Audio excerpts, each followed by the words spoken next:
Good afternoon. Welcome to the daily session here with Financial Source. Hope everyone's doing well.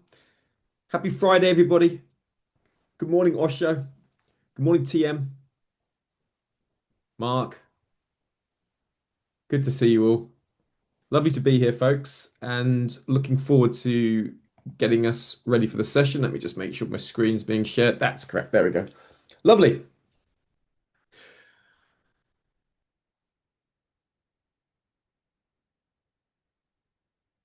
Okay, folks, let's jump in and get on top of the narrative as quickly as possible as our usual dynamic.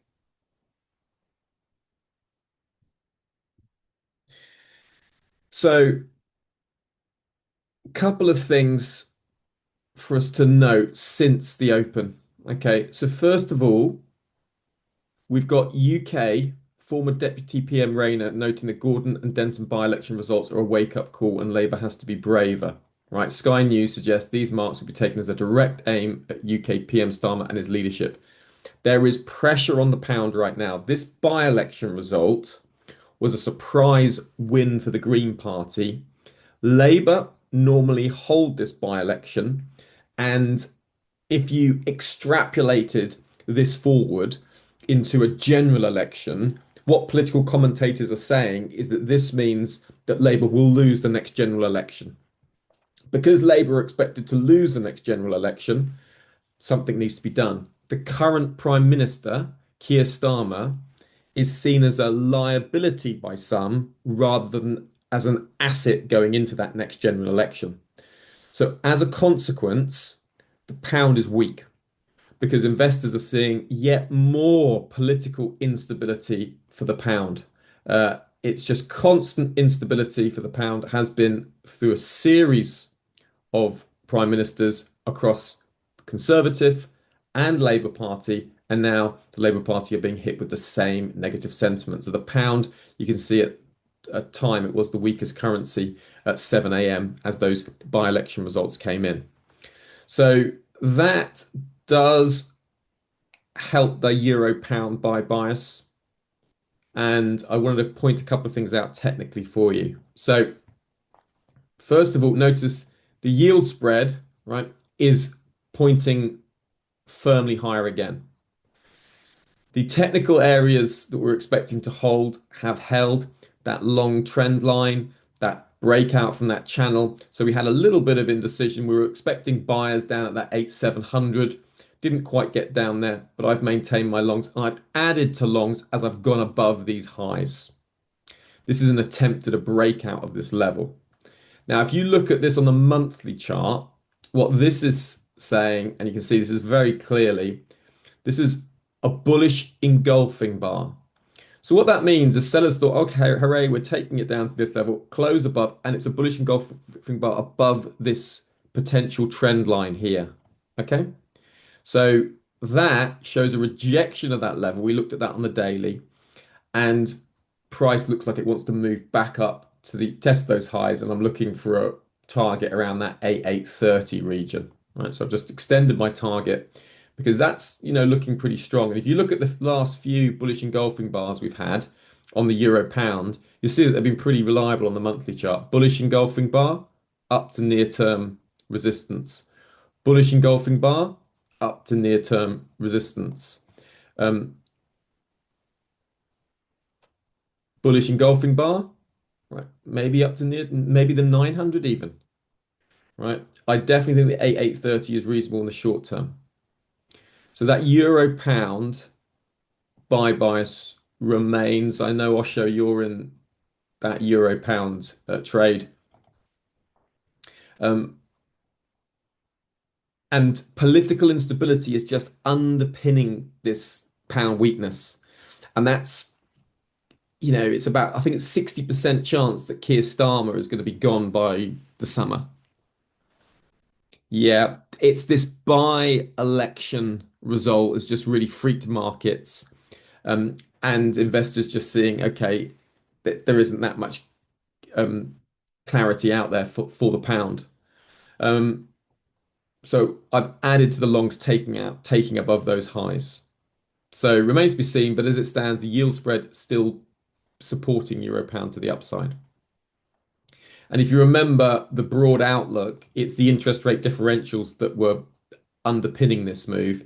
The ECB expected to be flat, you know, hardly any interest rate moves this year. If anything, they're expected to stay on hold, whereas the Bank of England are expected to cut interest rates this year. So that now we looked at yesterday some of the Bank of England situation. It's a bit more nuanced for the Bank of England than it perhaps was. The latest inflation data was still in line with what markets were what the Bank of England were roughly expecting, but not quite as good. So the interest rate markets did not change very much. And now you can see a slight drop just on those expectations of weaker leadership for the United Kingdom. So that's the euro pound outlook, and that's just come in, right? Been breaking since the news.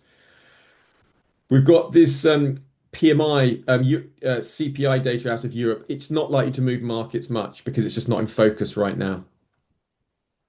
But you got a series of European CPI data points.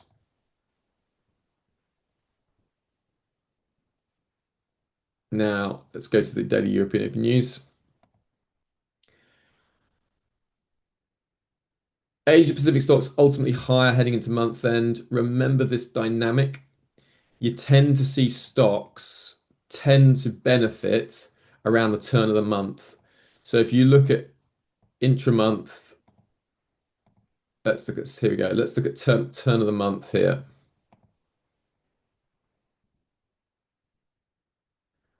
Turn of the month. Turn of the month. If we look at first day of March, right?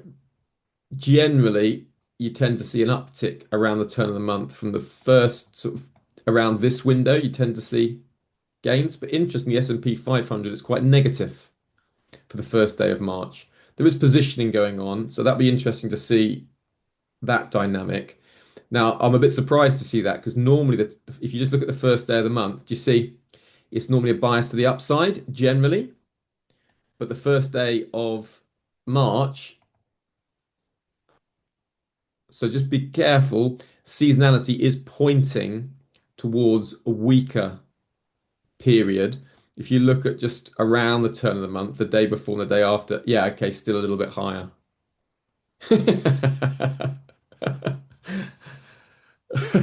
Hey, Stephen, good to see you. Yeah, thank you. That's a fun little lizard. I don't know why that makes me laugh so much, but it does. Yeah, yeah, yeah. Yeah, happy Friday, Stephen. It's that time, right? Yeah, thank you for lightening the mood. Um, just be aware of that dynamic going on.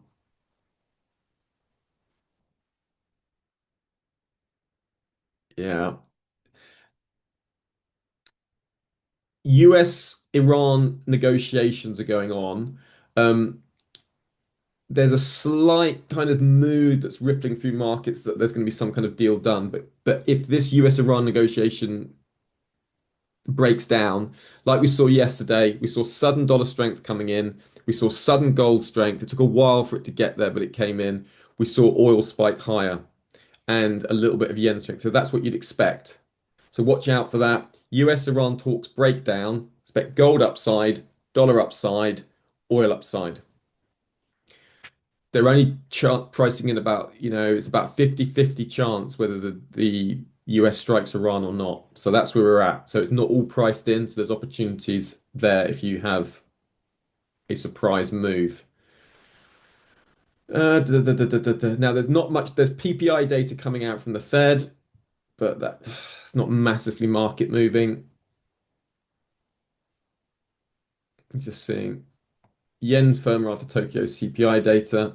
That has faded since. Euro dollar just benefiting a little bit from the stronger inflation data out of France.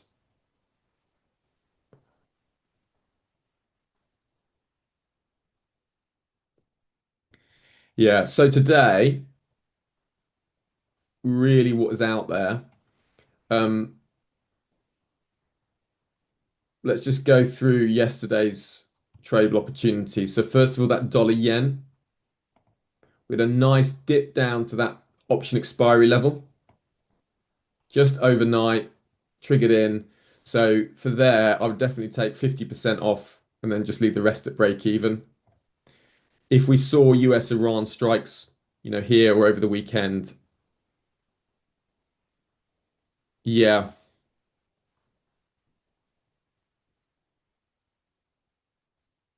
Oh, nice, T. I'm just reading your message. Yeah, you're right. It was that strong risk off sentiment that came into the market.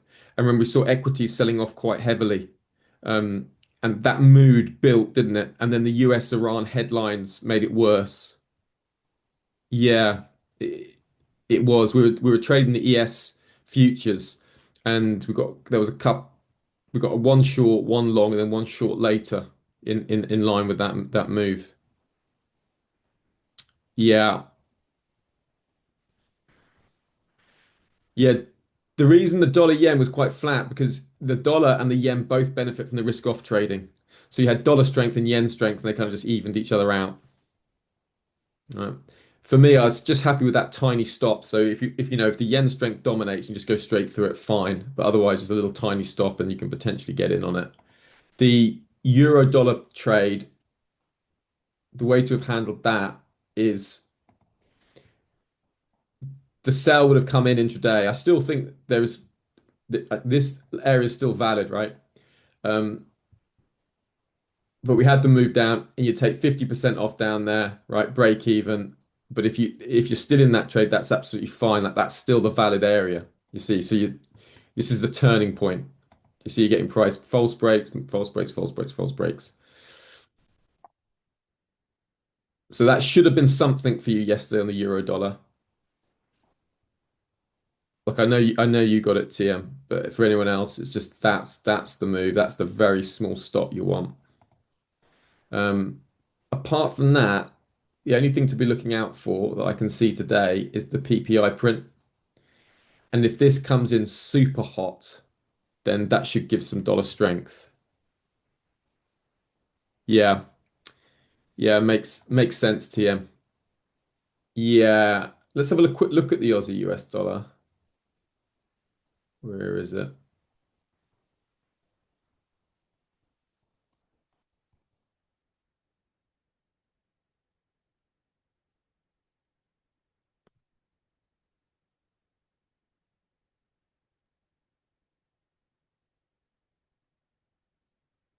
Yeah, just getting that kind of breakdown there. Yeah, yeah, it made sense. Aussie long's very stretched. So again, if you get US Iran strikes, then the Aussie US dollar should play down as well. But just notice that commodities are doing quite well today, and that's supporting the Aussie dollar. So iron ore finding some dips, commodities up, copper up. All of that is supportive of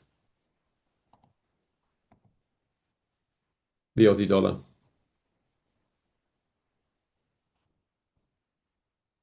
So today, like I can just see like pound weakness. So the thing to be looking for is trading the pound against something that's strong. Um,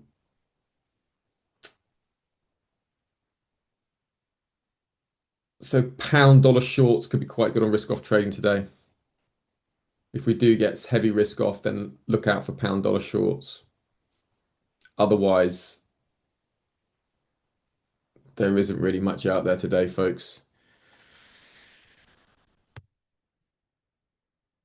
Yeah, so looking at it and the current sentiment is risk off trading could dominate heading into the weekend with US Iran uncertainty. So watch out for choppy trade. Watch out for the PPI print coming on 130 US to set the tone for the dollar. And then if there is a US Iran strike, look for a spike in oil, spike in gold, euro dollar downside, pound dollar downside.